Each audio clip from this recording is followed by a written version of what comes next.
Welcome back, Mark. Welcome back to probably our final episode this year of running the Wasatch 100. Unfortunately, there were some episodes we wanted to do.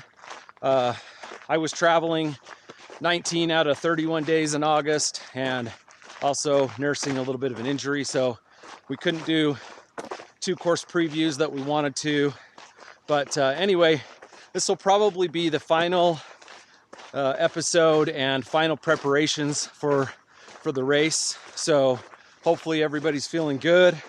Mark, yo, enlighten us. it's go time. Scott and I are on our last little taper here, and we're excited. Scotty's gonna walk you through the first 30 some odd miles to get to Big Mountain. But it's going to be a good event. Hopefully you're dialed in, ready to go. I'll be behind you, figuratively and literally. All right, so we're going to do a mini course preview from the start to Big Mountain. So a verbal course preview. A verbal course. So you're going to get there early. You're going to sign in. You got to make sure you sign in. John Groban's going to be giving you the 15 minutes to start, 8 minutes to start, and then you'll have all your nerves. Don't do what I did a few years ago. I left my handheld water bottle in the car, had to run back. You got bonus miles before the gun. Ended up when he did the 5, 4, 3, 2, 1, good luck. I was at the very back. I was 100, 200 yards behind the last runner. Anyway, this isn't about me. Yeah, it is. So, a couple of things. The first climb.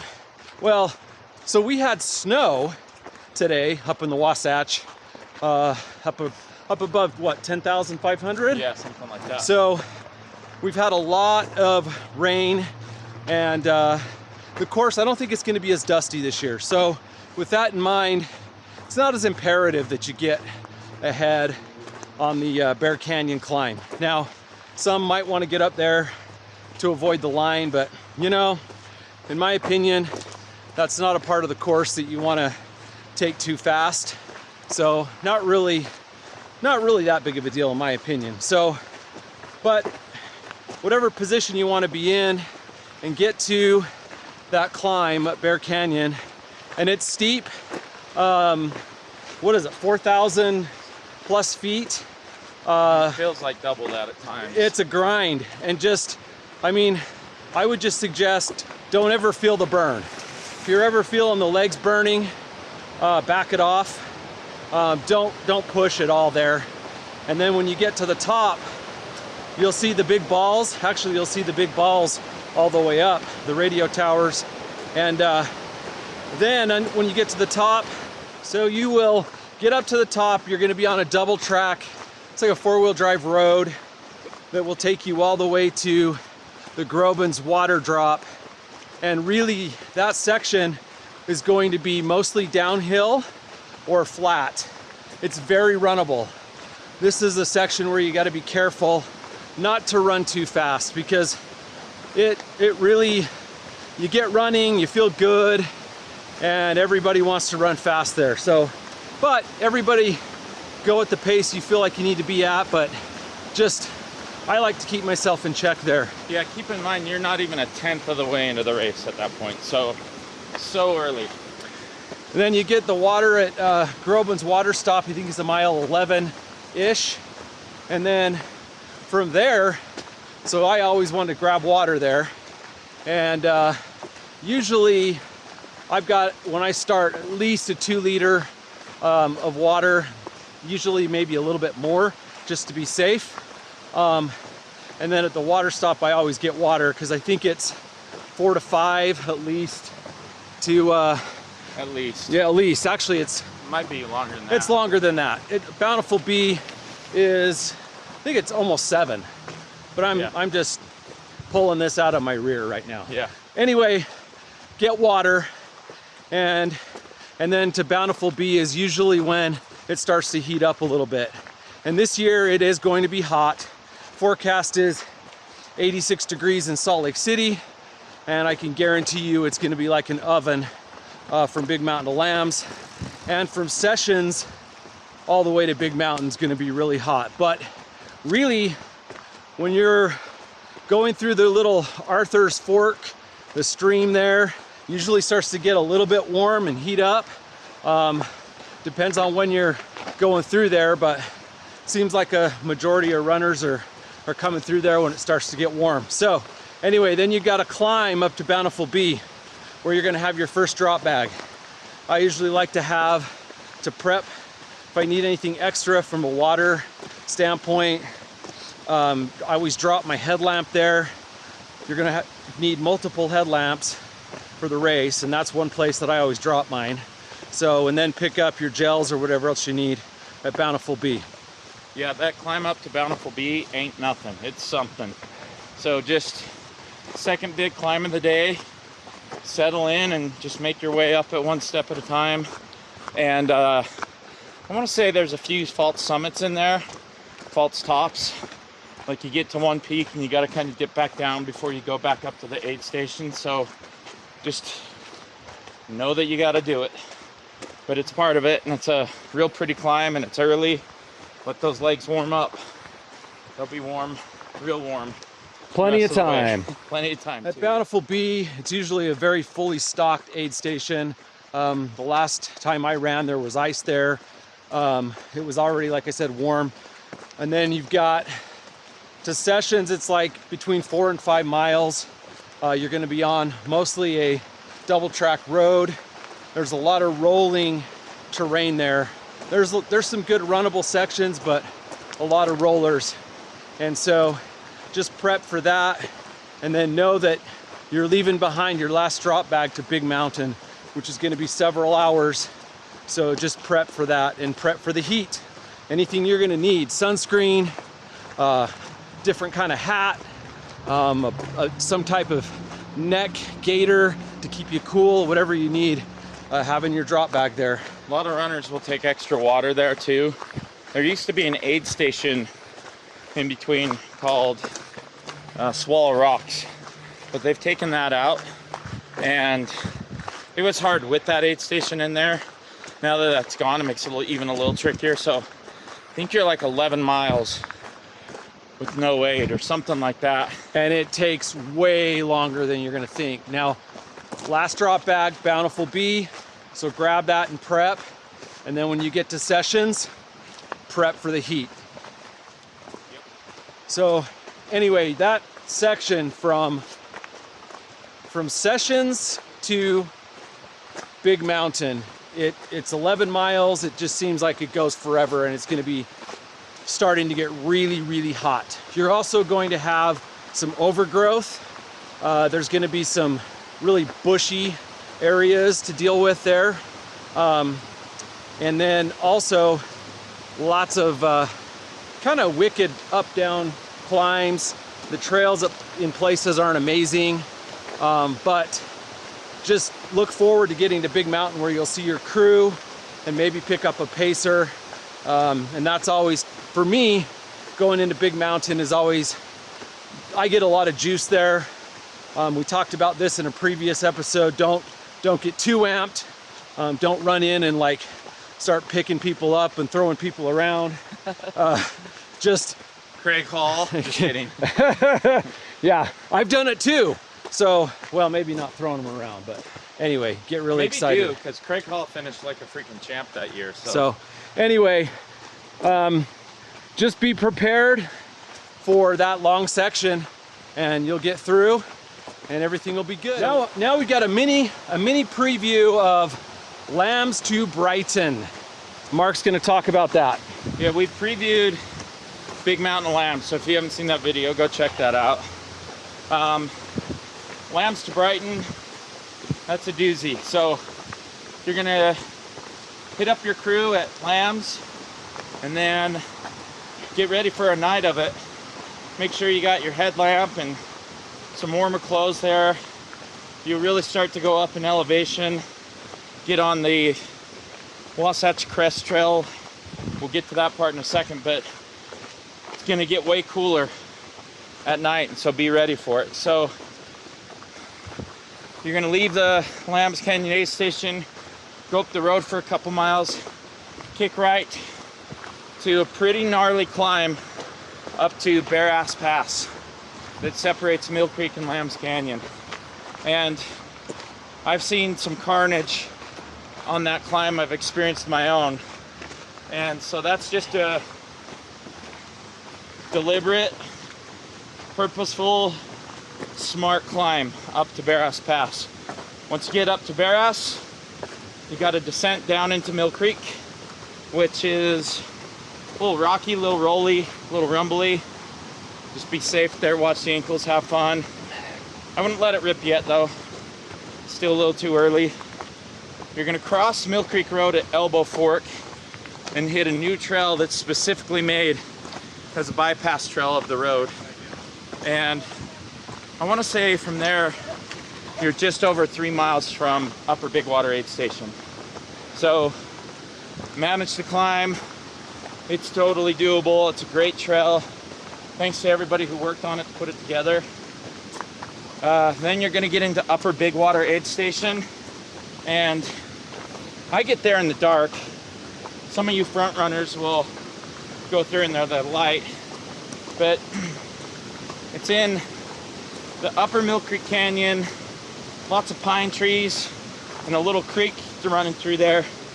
In short, it gets real cold. So I try and be quick there, smart but quick, and you know, make sure you get something good to eat because you're about to go into more climbing. You're gonna climb up to Dog Lake and then bump over to Deso. There's an aid station at Deso. I can't remember the mileage, so I won't say it. But kind of one of the golden rules of the Wasatch 100 is stay away from the fires. The one at Deso gets real tempting. But Deso's a pack-in aid station. Should be about as in and out as you get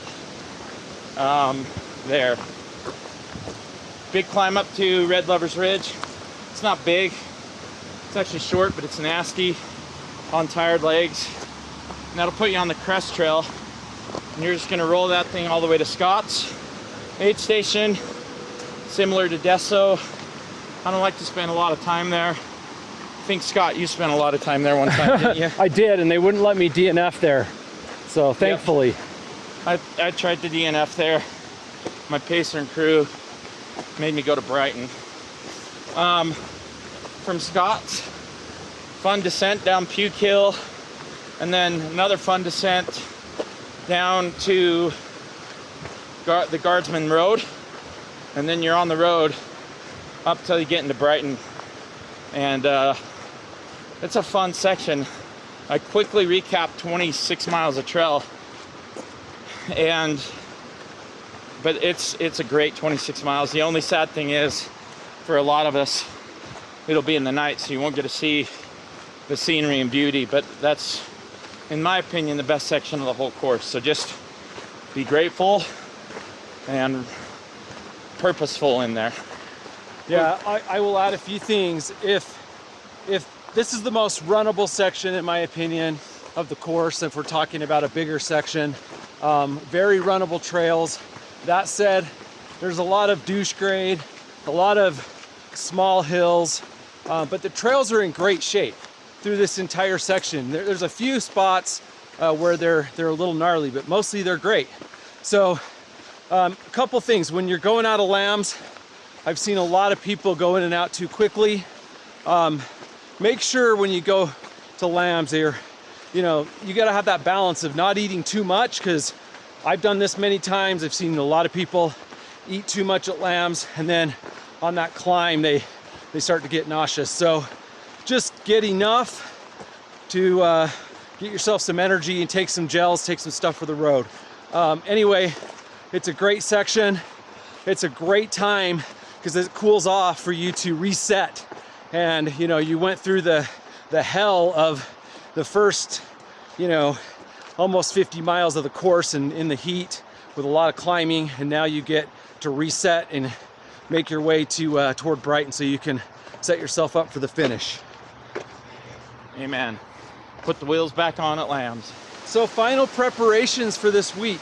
I would say from a training perspective, there's really nothing you're going to do at this point that's going to make your race. However, you could possibly hurt your race if you push it too much this week. Big thing for me is getting enough sleep. The nights, not the final night, because very few people are going to sleep well the night before the race. So get lots of sleep on every night prior to that, and then you should, your body will be well rested going into the race. So really at this point, the training's in, you're good to go, get your mind right and get ready. If you put the training in, you're gonna be fine. So just get that mind right and ready to go. Mark? Amen. You said it great, Scotty. I like to just focus on the last few items on the to-do list, and as you said, get the mind right and then go have fun. Go on the adventure. Somebody on YouTube asked a question about crew because they haven't done the race before. Really, I think you need to make sure you watch the pre-race video. It talks about requirements for the crew and where you're going to be waiting and get your pass at Washington Park, etc. But Mark, thoughts on having a crew? Yeah. Anything you would suggest from that standpoint? Yeah, I would say to your point, Scotty, watch the pre-race video, and then my crew will go up to Washington Park before I've come into, probably right around the time I clear sessions. You go get checked in, get a tag to go up to Big Mountain. They'll come crew me up at Big Mountain and then go right back down and wait at the park until I clear Alexander Springs, so they can wait for me at Lambs. But I think the part of the crew thing is set them up for a fun, successful day. Crewing's really hard. My crew kind of turns it into a little bit of party. They take chairs and hammocks and maybe a couple games because they're going to be at the park for most of the day. I usually send out a drink request for their favorite drinks and treats, and fill up a cooler for them just so they have stuff to gnaw on. But yeah, crewing's hard, so if you can set them up to win, that's great. And then if you're gonna have crew at Brighton too, just coordinate that of what time they're gonna get up there. I usually try and find them a place to sleep too, but again, that's not mandatory. But they're taking care of me for a day and a half. I always feel like I want to take care of them too, so have a room they can all go crash in, and they're a huge part of my success. They'll likely be a huge part of your success, so taking care of them, the one thing it does for me is makes it so I don't have to worry about them, so I can focus on the run. And getting your crew to a place you don't have to worry about them is a major dub, as the kids say these days. So just a few final things to wrap up. When you're out there, it's pretty common to have something go wrong. I think every Wasatch that I've run, I've had a bonk, I've had some type of issue to deal with, something really negative. I think the key for you to, when you get through to those times, do not perpetuate negative thought. Negative thoughts can perpetuate, build on each other, and that's how you get to a DNF. So when you're having these issues, try to be as positive as possible. Set mini goals. Like, you don't have to think about the whole 100 miles. It's like, hey, I'm just gonna get to the first aid station, then it'll be, I'm gonna get to Big Mountain, get to my pacers. Just really the mental aspect of this thing is important. So if you don't feel like you're very strong mentally, just try not to perpetuate negative thoughts. Mark, anything to add there? Just that, like, finding presence. So, we've talked about this before, but worrying about a climb that's up ahead of you isn't going to do you any good where you're at now. So just stay present, and then realize there's a solution to every problem. Whatever the problem is you're facing, there's a fix for it. It might not be an easy fix, but there's a fix. So slow down and focus on the fix rather than the problem. One final thought, if you're debating, you know, taking any sort of piece of gear or a drop bag in a certain place, my feeling is, you know, if you can have a drop bag somewhere, have it. There's no reason not to. I mean, at the very least, you can dump things there, and I've pulled so many different things out of my drop bags over the years. So anything that you think you might possibly need, why not put it in there just in case? That's just my feeling on it. So if you're debating a drop bag, I would bring the drop bag. And also headlamps. We've covered this, but you're going to need a headlamp at the start.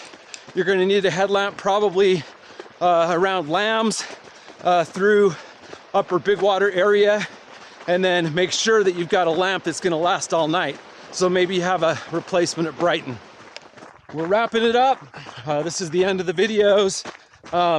Just wanted to say thank you to everybody for the kind remarks, everybody that came along on the journey, and hope you got at least something out of it, something out of each video, or just something that will help you on your race. We've actually really enjoyed this. So anyway, Mark and I will be there at the race. We're excited to see everybody out there. Say hi. You put in the work, now just go let it rip. So Mark, final thoughts? Be good, be safe, have fun.